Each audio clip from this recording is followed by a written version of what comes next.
ছিল খুবই ক্রিটিক্যাল এবং বাংলাদেশ ছিল একটা ক্রিটিক্যাল জাংশনে। তো আমি হঠাৎ করে 1:30টার দিকে আমি একটা ফোন পাই আমার একজন নিকট আত্মীয়, যিনি আগে সেনাবাহিনীতে চাকরি করতেন। তো তিনি আমাকে ফোন দিয়ে জিজ্ঞেস করলেন যে আপনি কোথায়। আমি বললাম যে আমি তো অমুক জায়গায় আছি। বললো, আপনাকে তো আমরা ট্রেস করতে পারছি না, অনেকক্ষণ ধরে আমরা খুঁজতেছি। সেনাপ্রধান এখানে রাজনৈতিক দলের নেতৃবৃন্দকে একটু ইনভাইট করেছেন, সাথে বোধহয় সিভিল সোসাইটিরও 2-1 জন থাকবেন। তা আমরা আপনাকে কিভাবে রিচ করতে পারি?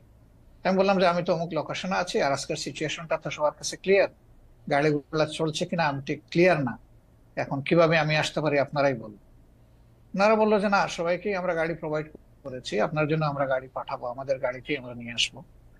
আমি বললাম ওয়েল, তাইলে আপনারা আসেন, লোকেশন দিলাম, ওনারা শুরু করলো। আনফরচুনেটলি ওনারা এয়ারপোর্ট রোডে বের হওয়ার পরেই একটা দুর্ঘটনা ঘটে গেল। ফলে এই জনস্রোতের মাঝে পড়ে একটা গাড়ি সেনাবাহিনী মনে করি না। এই কারণে আপনি লক্ষ্য করবেন যে 1 আগস্ট যখন আমাদেরকে নিষিদ্ধ ঘোষণা করা হয়, তখন প্রেক্ষাপটটা কি ছিল। হঠাৎ করে বিনা মেঘে বজ্রপাতের মতো একটা ঘটনা উনি ঘটাই ফেললেন, তৎকালীন প্রধানমন্ত্রী।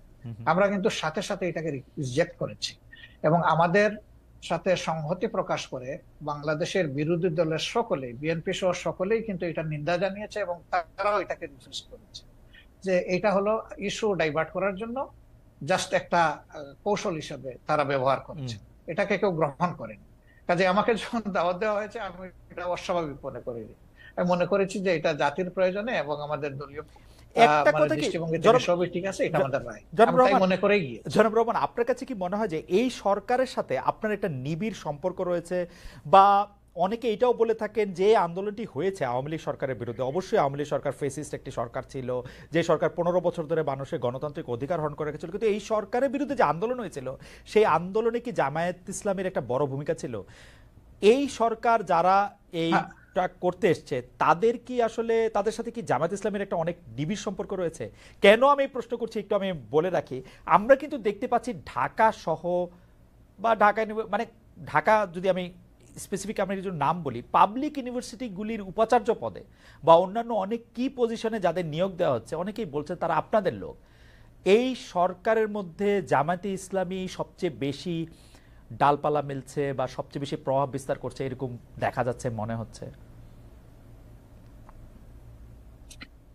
ওয়েল, আপনি যেটা বলেছেন সেটা আমি এইভাবে দেখছি না। আমি দেখছি যে উপদেষ্টা মহোদয়দের সাথে আমাদের একদিনই কিন্তু ফর্মাল সিটিং হয়েছে। পার্সোনালি কারো কারোর সাথে সম্পর্ক আছে, তাদের সাথে হয়তো পার্সোনাল লেভেলে কথা হয়েছে, কিন্তু ফর্মাল মিটিং আমাদের একদিনই হয়েছে, যেদিন প্রথমে বিএনপি কে ডাকা হয়েছিল, তারপরে আমাদেরকে, এরপরে অন্যান্য দলকে একত্রে ডাকা হয়েছিল। 3টা স্লটে তারা কনভারসেশন করেছিলেন বা ভিউজ এক্সচেঞ্জ করেছিলেন।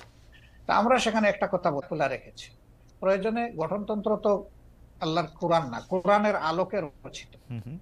কোরআন পরিবর্তন করা যায় না, কিন্তু গঠনতন্ত্র পরিবর্তন করা যায়। আমাদের গঠনতন্ত্রের দেখেন যে 22-23তম সংস্করণ পর্যন্ত হয়তো আছে, আপনি পাবেন। রাইট। তার মানে কি? তার মানে হলো আগের যে জিনিসটা আমরা মনে করেছি পরিবর্তন করা দরকার, মূলনীতি ঠিক রেখে যুগের চাহিদাকে অ্যাড্রেস করা দরকার, সেটা আমরা করেছি। হবে, সবগুলাই হবে, অ্যাকোমোডেশন হবে, কোনো সমস্যা হবে না ইনশাআল্লাহ। এই এই প্রসঙ্গে প্রশ্নটা করে ফেলি যে আমরা আপনাদের গঠনতন্ত্রে যেরকম পড়তে পারছি যে 33 ভাগ 2020 সালের মধ্যে নারী সদস্য সম্পৃক্ত হওয়ার কথা, সেটা হয়েছে কিনা, নারী নেতৃত্বের দিক বিবেচনা করলে নারীরা জামায়াতের কোন পদ পর্যন্ত যেতে পারবেন, এটি 1 নম্বর প্রশ্ন। 2 নম্বর প্রশ্ন হচ্ছে জামাতের গঠনতন্ত্রে একটা বড় পরিবর্তন এসেছিল কিন্তু আসলে নির্বাচন কমিশনের নির্দেশে, আপনারা তখন এটা খুব খুশি মনে পরিবর্তন করেছেন সেটা না, কিন্তু এটা করেছেন। এই প্রসঙ্গে আপনি একটু কি বলবেন? দুটি প্রশ্ন। আসলে আমরা যেটাই করি আমরা ডেমোক্রেটিক ওয়েতে করি, আলাপ আলোচনা করেই করেছি, আমরা একমত হয়ে করেছি। 2 নম্বর হচ্ছে নারী মানে কোটার প্রপোর্শনের যে বিষয়টা বলেছেন, আমরা 33 না, আলহামদুলিল্লাহ এখন নারীদের প্রপোর্শন হচ্ছে 44% আমাদের সংগঠন, এবং তারা আমাদের কেন্দ্রীয় সুরায় আছেন, কর্ম পরিষদে আছেন, সব জায়গায় তারা আছে। আচ্ছা, একটি গ্রহণযোগ্য নির্বাচন অন্তর্বর্তী সরকারে করতে হবে। একটি জনপ্রিয় প্রশ্ন এরকম যে আপনারা আওয়ামী লীগকে নির্বাচনে অংশ নিতে দেওয়ার পক্ষে নাকি বিপক্ষে? আওয়ামী লীগ আপনাদের কোনো রাজনৈতিক স্পেস না নিলেও আপনি আওয়ামী লীগের নাম উল্লেখ না করে কোনো ধরনের জুলুম না করার কথা ঘোষণা দিয়েছেন। অনেকে বলেছেন যে এই ঘোষণা না দেওয়ার কে আপনি, এই প্রসঙ্গেও যদি একটু আপনি বলেন। না, এই ঘোষণা দেওয়ার কে প্রশ্ন করেছে? জি। আসলে আমি আওয়ামী লীগের নাম নেই নাই, আর আওয়ামী লীগকে মুক্তিযুদ্ধ একটি প্রসঙ্গ। আপনি আসলে খুবই ফরওয়ার্ড লুকিং মানুষ, কিন্তু আসলে আমাদের ইতিহাস দাঁড়িয়ে থাকে বর্তমানের উপর ভিত্তি করে, বর্তমানটা আবার ভবিষ্যতের ভিত করে দেয়। সেই জন্য আমি এটা বলতেছি। আপনি বলতেছিলেন যে আপনি আসলে আর কোনো বিভেদের রাজনীতি বাংলাদেশে হোক সেটি আপনি চান না, কিন্তু আপনি এখন দেখতে পাচ্ছেন যে যারাই মুক্তিযুদ্ধের, আমি আমি বলতে চাই না যে আওয়ামী লীগ মুক্তিযুদ্ধের সপক্ষে ছিল, কিন্তু যারাই মুক্তিযুদ্ধের কথা বলেছেন তাদেরকে এমনকি কবরে গিয়েও আক্রমণ করা হচ্ছে, তাদেরকে আসলে গ্রেপ্তার করা হচ্ছে। বলা হচ্ছে যে মানে আমরা এই বিষয়গুলিকে আসলে কিভাবে ব্যাখ্যা করব, মানে মানে যেহেতু তারা আওয়ামী লীগ সরকারের পক্ষে ছিল, বা মুক্তিযুদ্ধ তো আওয়ামী লীগ সরকারের একলান না, কিন্তু তারা আসলে বিভিন্ন ধরনের এইসব। তারা জনগণের বিপক্ষে দাঁড়িয়ে কার ভোটে তারা নির্বাচিত হবে? তারা তো জনগণের বিপক্ষেই দাঁড়িয়েছে। আগে তো এই জায়গাটা তাদের সেটেল করতে হবে। তারা এখন কিভাবে নির্বাচন করবে এটা তো আমার বুঝে আসে না। আর আমরা তাদেরকে প্রমোট করবো, এলাও করবো, প্রশ্নই উঠে না।